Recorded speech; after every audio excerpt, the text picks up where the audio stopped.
मन चंचल होता चला गया।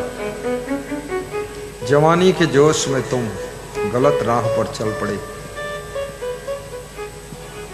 माता पिता की सुध बुध लेना भी तुमने छोड़ दिया। गुरु भक्ति से भी मन मोड़ दिया। बुराइयों से नाता जोड़ दिया। संतों से नाता तोड़ दिया। दुर्दशा प्रारंभ हो गई। जीवन अमूल्य है। मनुष्य का शरीर मिलना सौभाग्य की बात। कितने पुण्य होंगे आपके जो मनुष्य का शरीर मिला। किसी नशा में मत फंसना, क्योंकि नशा का परिणाम दुर्दशा।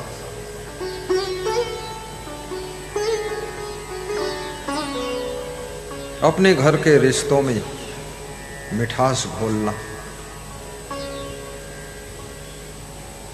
निज कर्तव्य को याद करना। मन में निरर्थक कामनाओं के जाल बनते हैं, उस जाल को भी तोड़ने का प्रयास करना। मान सम्मान की कामना को भी जीतना, क्योंकि मान सम्मान की कामना आपको दुख के कुएं में ढकेल देती है।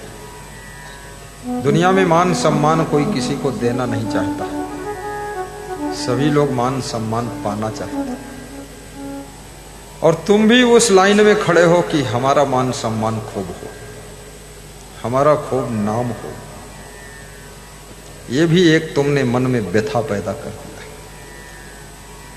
नेकी कर नदी में डाल, अच्छा करो, परोपकार करो, पुण्य करो।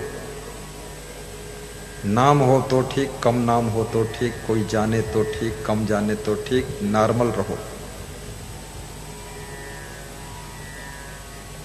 कोटा राजस्थान में एक बालक हमारे साथ गाड़ी में बैठा था, भगत का लड़का। तो रास्ते में लिखा हुआ था ललित इंटरप्राइजेज स्टोर। तो उस लड़के ने कहा, गुरुदेव मेरे नाम से देखो, मेरा नाम लिखा है, मेरे नाम से इंटरप्राइजेज स्टोर चल रहा है। तो मैंने कहा, तेरा नाम है? बोले मेरा नाम ललित है। मेरा नाम लिख दिया। मैंने कहा, ये दूसरे की दुकान है, उसने अपना प्रचार लिखा, तो उसमें अपना कहां जोड़ रहा? बोला मेरा ही है प्रचार ये। वो 12 साल का बालक खुशी मना रहा है। जब वो 20 साल का हुआ तब उसको पता चला कि मेरा नाम निशान तो है ही नहीं। बड़ा काम करने वालों का ही बड़ा नाम होता है, छोटा काम करने वालों का नाम छोटा होता है। और ये भी याद रखना, काम ना करने वालों का नाम नहीं भी होता है। और गलत काम करने वालों का नाम बदनाम होता है।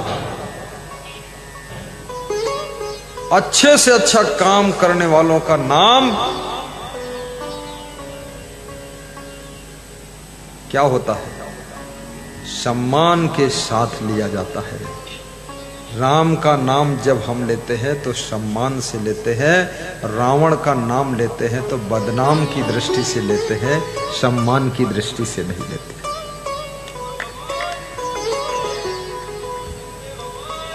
जय जय जय। नाम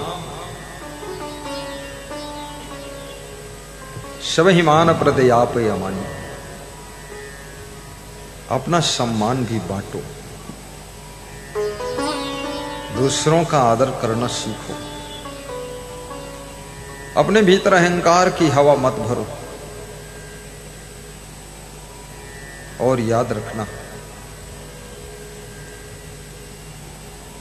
जो दूसरों का सम्मान करता है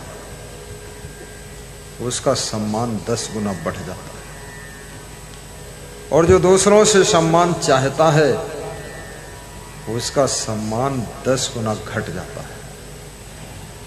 ये दुनिया ऐसे है जैसे छाया, जब तुम चलते हो पैदल तुम्हारी छाया तुम्हारे साथ साथ चलती है, लेकिन जब छाया को तुम पकड़ने की कोशिश करते हो तो छाया तुमसे दूर भागती है, और छाया को जब त्याग करते हो और छाया से मुड़ करके तुम दूसरी तरफ चल देते हो तो तुम्हारी छाया तुम्हारे पीछे पीछे चली जाती है।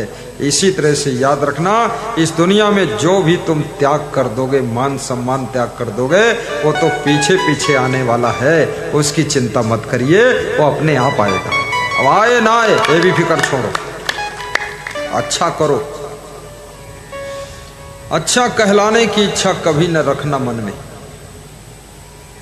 जो लोग समझते हैं मेरा नाम हो, मेरा कोई नाम ले, और नाम नहीं लिया तो दुखी हो जाते, दुख भोगते रहते। जो लोग समझते हैं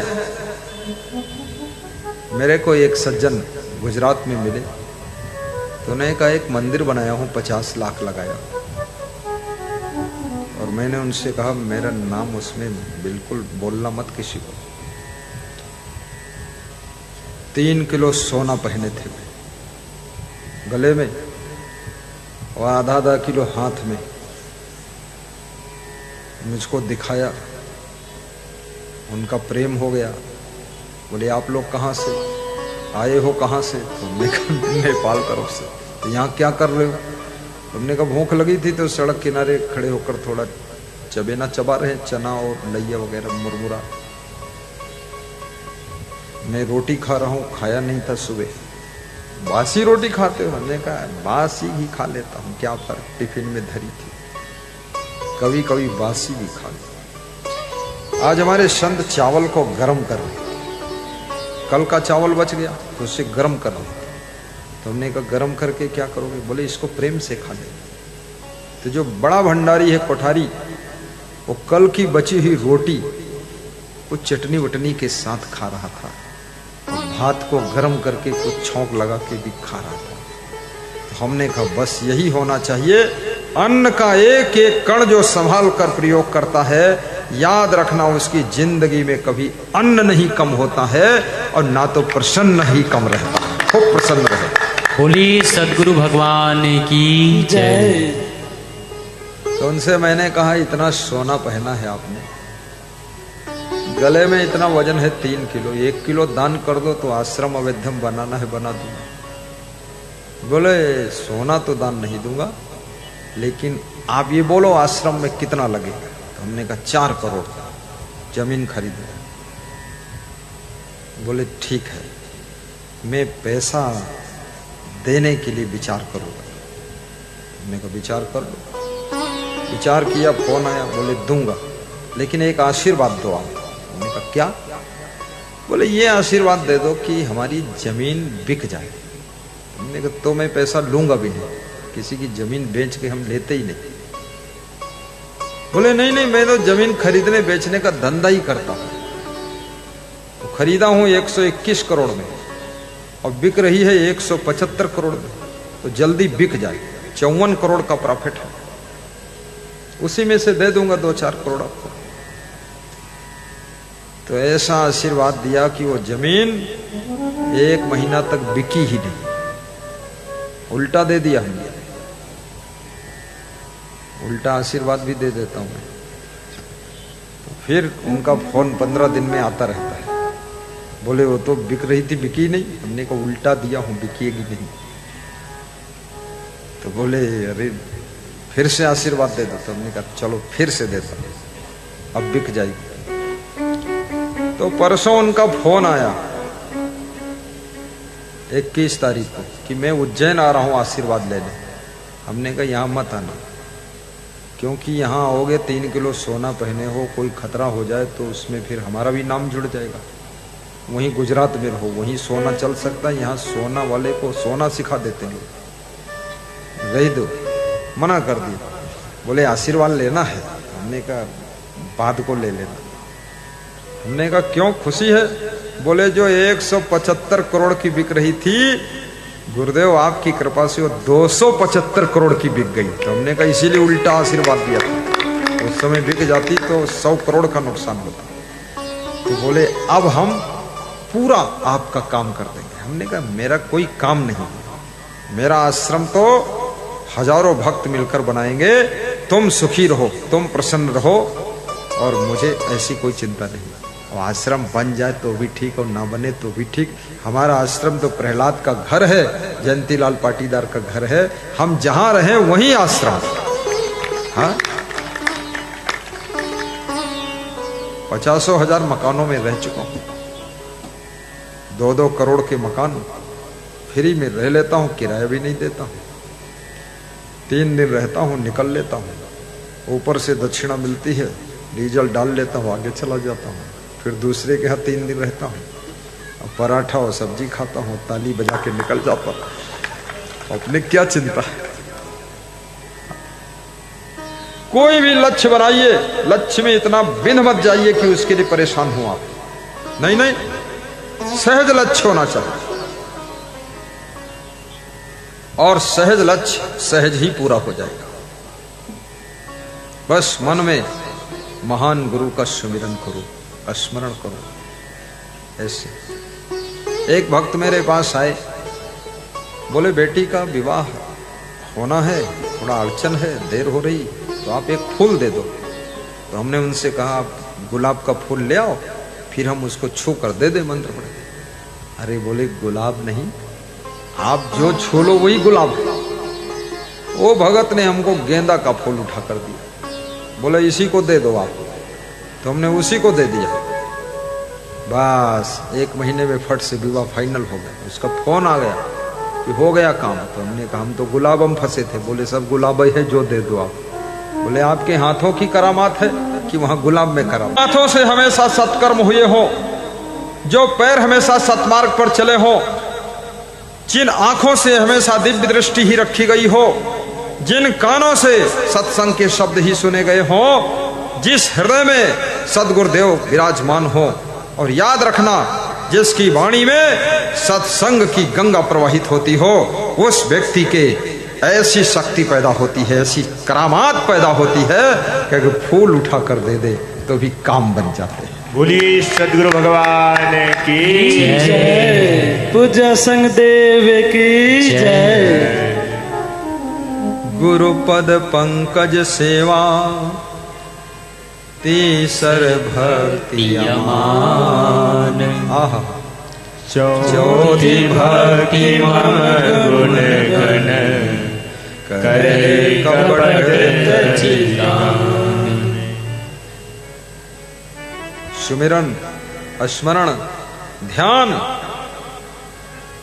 आपको महान शक्ति प्रदान करती है। मैं कोई भी काम करता हूं या कभी कोई जरूरत हमको होती है तो मैं क्या करता हूं आपको बता देता हूं। मैं ऐसे हाथ जोड़ता हूं, आंखें मूंद लेता हूं, और मैं कहता हूं हे पूज्य सद्गुरुदेव भगवान, हे क्षमा देव, ऐसी कृपा करो ये काम हो जाए। आंधी आने वाली है तो भी मैं उनको हाथ जोड़कर बोलता हूं 1 घंटे गुरुदेव आंधी ना आवे, कृपा करो। 1 घंटे रुक जाती है, तब तक सत्संग हो गया, मैं उतर जाता हूं, आंधी आ जाती है तो खत्म कहानी। हजारों बार ये ट्राई किया हूं। मेरा गुरु भी बाल ब्रह्मचारी था, 12 साल की उम्र से संत हुए थे, 101 साल तक जीवित रहे, और उनके हर गुण लक्षण बहुत अच्छे थे। और हनुमान चालीसा भी यही कहती है कि आपन तेज सम्हारो आपै। लिखा है कि नहीं लिखा? तीनों लोग हाँकते कांपै। ज्यादा इधर उधर जाने की, भटकने की जरूरत नहीं है, केवल अपना तेज संभालना। आंखों का तेज, कानों का तेज, वाणी का तेज, कर्मों का तेज, इंद्रियों का तेज, बुद्धि का तेज। अपने तेज को संभालो, तेजस्वी बन जाओ। वाणी के तेज को संभालो तो ओजस्वी बन जाओ, और कर्मों के तेज को संभालो तो यशस्वी बन जाओ, और जीवन के तेज को संभाल लो तो तपस्वी बन जाओ। तपस्वी बनो, यशस्वी बनो, तेजस्वी बनो, ओजस्वी बनो। मैंने तो जीवन में यही देखा है, बहुत ज्यादा सोचने की भी जरूरत नहीं है, बस हनुमान चालीसा में प्रवेश करिए।